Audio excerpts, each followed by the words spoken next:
ಚಾನೆಲ್ಗೆ ನಿಮಗೆಲ್ಲ ಸ್ವಾಗತ. ತುಂಬಾ ದಿನಗಳ ಹಿಂದೆ ನಾನು ನಮ್ಮ ಹೊಸ ಮನೆಯಲ್ಲಿ ಹಬ್ಬದ ಅಡುಗೆ ಅಂತ ಒಂದು ವ್ಲಾಗ್ ಮಾಡಿದ್ದೆ. ಅದರಲ್ಲಿ ಕಡಿ ಸ್ವೀಟ್ ನ ಬಗ್ಗೆ ಹೇಳಿದ್ದೆ, ತೋರಿಸಿದ್ದೆ. ಸೊ ತುಂಬಾ ಜನ ಹೇಳಿದ್ರಿ ರೆಸಿಪಿ ಬೇಕು ಅಂತ. ಸೊ ಇವತ್ತು ನನಗೆ ಟೈಮ್ ಆಯ್ತು ಅದನ್ನ ಮಾಡಕ್ಕೆ. ಹಾಗಾಗಿ ಇವತ್ತು ನಾನು ಕಡಿ ಸ್ವೀಟ್ ಅನ್ನ ನಿಮ್ಗೆ ಶೇರ್ ಮಾಡ್ತಾ ಇದ್ದೀನಿ ಹೇಗ್ ಮಾಡೋದು ಅಂತ. ಸೊ ಮೊದಲಿಗೆ ಏನೆಲ್ಲ ತಗೊಂಡಿದ್ದೀನಿ ಅಂತ ತೋರಿಸ್ತೀನಿ. 1 ಕಪ್ ಅಷ್ಟು ಕಡಲೆ ಹುಡಿ ತಗೊಂಡಿದ್ದೀನಿ. ಹಾಗೆ 1 ಕಪ್ ಅಷ್ಟು ಸಕ್ಕರೆ. ಇಲ್ಲಿ ಸಕ್ಕರೆನ ನೀವು ಕಡಿಮೆ ಬೇಕಿದ್ರು ತಗೋಬಹುದು, 3/4 ಕಪ್ ಅಷ್ಟು ಬೇಕಿದ್ರು ತಗೋಬಹುದು. ಹಾಗೆ ಇಲ್ಲಿ 3/4 ಕಪ್ ಅಷ್ಟು ತುಪ್ಪ ತಗೊಂಡಿದ್ದೀನಿ, ಇದು ಫ್ರೆಶ್ ತುಪ್ಪ. ಹಾಗೆ ಏಲಕ್ಕಿ ಹುಡಿ ತಗೊಂಡಿದ್ದೀನಿ, ಜೊತೆಗೆ ಅರಿಶಿನ ಕೂಡ ತಗೊಂಡಿದ್ದೀನಿ. ಹಾಗೆ ಒಂದು ಪ್ಲೇಟ್ಗೆ ತುಪ್ಪ ಸವರಿ ಇಟ್ಟಿದ್ದೀನಿ. ಮೊದಲಿಗೆ ಇವಾಗ ನಾನು ಈ ತುಪ್ಪನ ಬಿಸಿ ಮಾಡ್ಕೋತೀನಿ. ನಾನು ಈ ಪಾತ್ರದಲ್ಲಿ ಹಾಕಿ ಬಿಸಿ ಮಾಡ್ಕೋತೀನಿ. ನೋಡಿ, ಪಾತ್ರೆಗೆ ಹಾಕೋತಾ ಇದ್ದೀನಿ. ನಾನು ಓವನ್ ಅಲ್ಲೂ ಮಾಡ್ಕೋಬಹುದು, ಬಟ್ ಎಲ್ಲರ ಮನೆಯಲ್ಲೂ ಓವನ್ ಇರಲ್ಲ ಅಲ್ವಾ. ಸೊ ಅದಕ್ಕೆ ನಾನು ಈ ತರ ತೋರಿಸ್ಕೊಡ್ತಾ ಇದ್ದೀನಿ. ನಾನು ತುಪ್ಪ ಇರ್ಲಿಲ್ಲ, ಸ್ವಲ್ಪನೇ ಇದ್ದಿದ್ದು. ಸೊ ತುಪ್ಪ ತಂದು, ಬೆಣ್ಣೆ ತಂದು ತುಪ್ಪ ಕಾಯಿಸ್ಕೊಂಡು ಮಾಡಕ್ಕೆ ಇಷ್ಟು ದಿನ ಬೇಕಾಯ್ತು ನನಗೆ. ಸೊ ಇದನ್ನ ನಾನು ಸ್ವಲ್ಪ ಬಿಸಿ ಮಾಡ್ತೀನಿ ಇವಾಗ.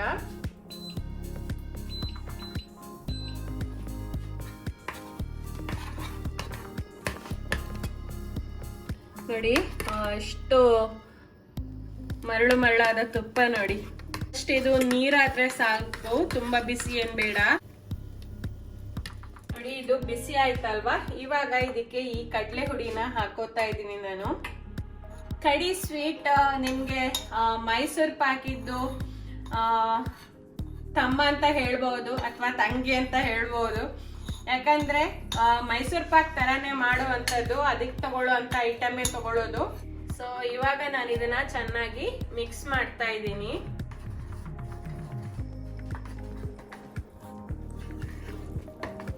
ಅರ್ಧ ಚಕ್ಕೆ ಆಗುವಷ್ಟು ಅರಿಶಿನ ಹಾಕಿದ್ದೀನಿ. ಇದು ಕಲರ್ಗೆ ಹಾಕುವಂಥದ್ದು. ನೀವು ಕುಕ್ಕಿಂಗ್ ಕಲರ್ ಕೂಡ ಯೂಸ್ ಮಾಡ್ಕೋಬಹುದು, ಬಟ್ ನಾನು ಅರಿಶಿನ ಯೂಸ್ ಮಾಡೋದು. ಇದರಲ್ಲಿ ಒಂದು ಕೂಡ ಗಂಟಿರಬಾರ್ದು, ಗಂಟಿದ್ರೆ ಹಾಳಾಗತ್ತೆ, ಚೆನ್ನಾಗಿ ಬರಲ್ಲ. ಇದು ತುಂಬಾನೇ ಇಂಪಾರ್ಟೆಂಟ್, ಗಂಟಿಲ್ದ ಹಾಗೆ ಕಲಸ್ಕೊಳ್ಳೋದು.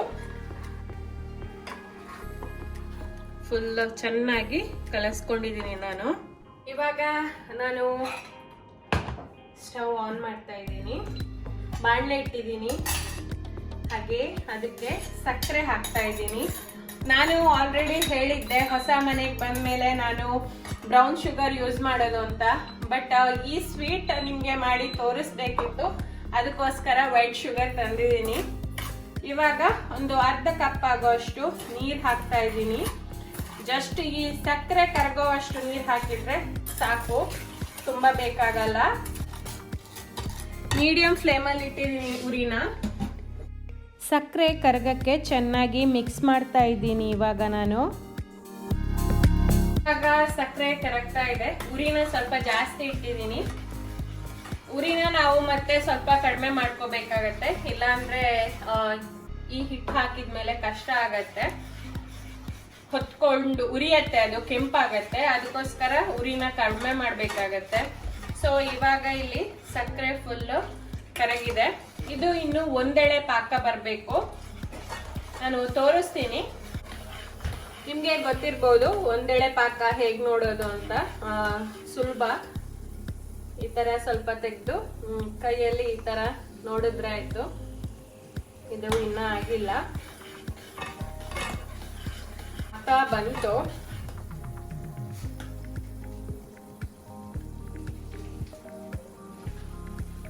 ನೋಡಿ, ಈ ತರ ಮಾಡಿದಾಗ ಆ ಎಳೆ ಇರತ್ತಲ್ಲ ಅದು ಕಟ್ಕೋಬಾರ್ದು.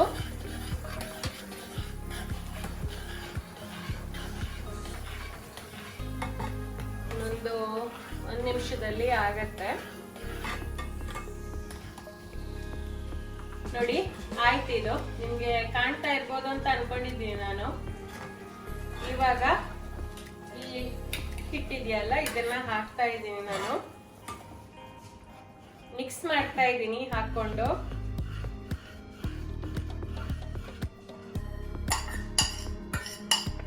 ಚೆನ್ನಾಗಿ ಈ ತರ ಕೈ ಆಡಿಸ್ತಾ ಇರ್ಬೇಕು. ಕೈ ಬಿಟ್ರೆ ಅದು ತಳ ಹಿಡಿಯತ್ತೆ.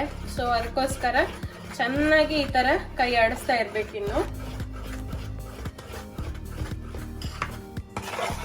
ನೋಡಿ ಚೆನ್ನಾಗಿ ಮಿಕ್ಸ್ ಮಾಡ್ಕೋಬೇಕು. ಉರಿನ ಕಡಿಮೆ ಇಟ್ಟಿದ್ದೀನಿ, ಇಲ್ಲಾಂದ್ರೆ ಹೊತ್ಕೊಡತ್ತೆ.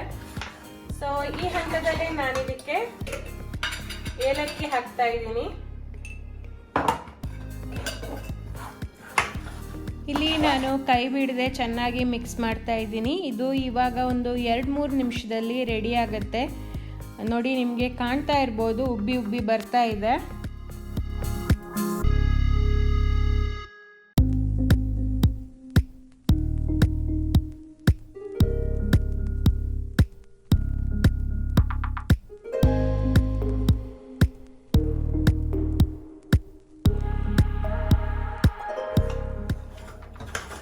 ನೋಡಿ ಇದು ಈ ಹಂತದಲ್ಲಿ ಬಂದಾಗ ನಾವು ಇದನ್ನ ತೆಗಿಬೇಕು. ಮೈಸೂರು ಪಾಕ್ ಆದ್ರೆ ಇನ್ನೂ ಸ್ವಲ್ಪ ಹೊತ್ತು ಬೇಕಾಗತ್ತೆ. ಸೊ ಈ ಹಂತಕ್ಕೆ ಬಂದಾಗ ಇದನ್ನ ನಾವು ತೆಗಿಯೋಣ. ಇಲ್ಲಿ ಟ್ರೇ ರೆಡಿ ಮಾಡಿ ಇಟ್ಕೊಂಡಿದ್ದೀನಿ ತುಪ್ಪ ಹಚ್ಚಿ. ಸೊ ಅದಕ್ಕೆ ಹಾಕ್ತಾ ಇದ್ದೀನಿ ನಾನು.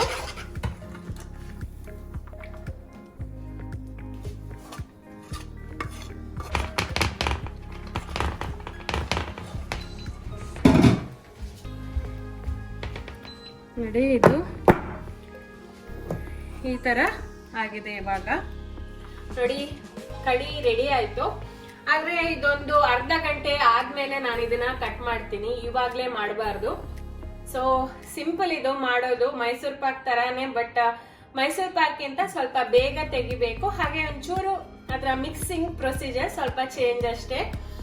ಸೊ ತುಂಬಾನೇ ಟೇಸ್ಟಿ ಆಗತ್ತೆ. ನನ್ಗೆ ಸಣ್ಣದಿರುವಾಗಲಿಂದ ತುಂಬಾನೇ ಇಷ್ಟ ಇದು. ನೋಡಿ ಚೆನ್ನಾಗಿ ಬಂದಿದೆ.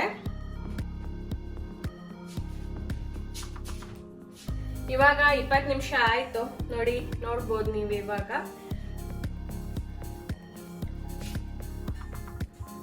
ಸೊ ಈ ಹಂತದಲ್ಲಿ ನಾನು ಇದನ್ನ ಕಟ್ ಮಾಡ್ತೀನಿ. ಯೂಶುವಲಿ ಕಡಿ ಇರೋದು ಈ ಶೇಪಲ್ಲಿ. ಸೊ ಅದೇ ಶೇಪಲ್ಲಿ ಮಾಡ್ತಾ ಇದ್ದೀನಿ ನಾನು ಕಟ್. ಸ್ವಲ್ಪ ಅಗಲನೇ ಇರುತ್ತೆ.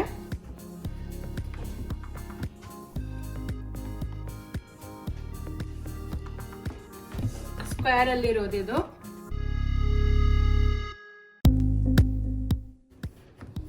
ನೋಡಿ ಎಷ್ಟು ಚೆನ್ನಾಗಿ ಕಟ್ ಮಾಡಕ್ಕೂ ಬರುತ್ತೆ ಅಂತ ನಿಮ್ಗೆ ಗೊತ್ತಾಗ್ಬೋದು. ನೋಡಿ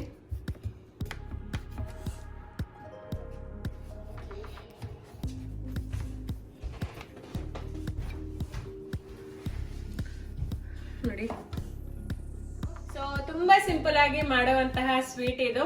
ಅದೇ ನಾನು ಆಲ್ರೆಡಿ ಹೇಳ್ದಾಗೆ ಇದನ್ನ ಮೈಸೂರು ಪಾಕಿನ ತಮ್ಮ ಅಥವಾ ತಂಗಿ ಅಂತ ಹೇಳ್ಬೋದು. ಯಾಕಂದ್ರೆ ಮೈಸೂರು ಪಾಕದಷ್ಟು ನಾವು ಅದನ್ನ ಕಾಯಿಸ್ಬೇಕು ಅಂತ ಇಲ್ಲ, ಸ್ವಲ್ಪ ಮೊದಲೇ ತೆಗಿಬೇಕಾಗತ್ತೆ.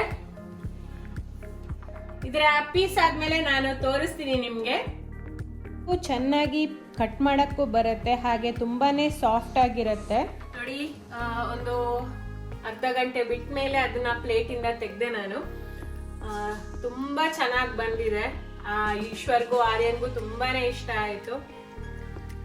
ನಾನು ಸಣ್ಣವಳಿರುವಾಗ ತುಂಬಾನೇ ತಿಂದಿದ್ದೀನಿ ಈ ಸ್ವೀಟ್. ನಂಗೆ ತುಂಬಾನೇ ಇಷ್ಟ.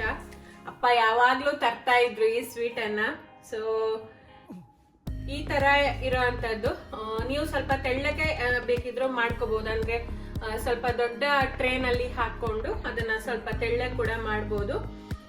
ಅದೇನು ಮ್ಯಾಟರ್ ಆಗಲ್ಲ. ನೋಡಿ ಈ ತರ ಕಡಿ ಅಂದ್ರೆ ಈ ತರ ಇರತ್ತೆ. ನಮ್ಮ ಮಂಗಳೂರು ಸೈಡ್ ಅಲ್ಲಿ ನೀವು ಬೇಕರಿಗಳಲ್ಲಿ ಕೇಳಿದ್ರೆ ಸಿಗತ್ತೆ ಕಡಿ ಅಂತ ಕೇಳಿದ್ರೆ. ಸೊ ನೋಡಿದ್ರಲ್ಲ, ನಿಮ್ಗೆ ಇವತ್ತಿನ ಈ ಬ್ಲಾಗ್ ಇಷ್ಟ ಆಯ್ತು ಅಂತ ಅನ್ಕೊಂಡಿದೀನಿ ನಾನು. ತುಂಬಾ ಜನರು ಮೊನ್ನೆ ಕೇಳಿದ್ರಿ ಕಡಿ ಸ್ವೀಟ್ ರೆಸಿಪಿ ಬೇಕು ಅಂತ. ಸೊ ಇವತ್ತು ನಾನು ರೆಸಿಪಿನ ಮಾಡಿ ನಿಮ್ ಜೊತೆ ಶೇರ್ ಮಾಡಿದೀನಿ. ನೀವು ಕೂಡ ಮನೆಯಲ್ಲಿ ಒಂದ್ಸತಿ ಟ್ರೈ ಮಾಡಿ ಹೇಗಾಗತ್ತೆ ಅಂತ ನಂಗೆ ಕಮೆಂಟ್ ಮಾಡಿ ತಿಳಿಸಿ. Thank you.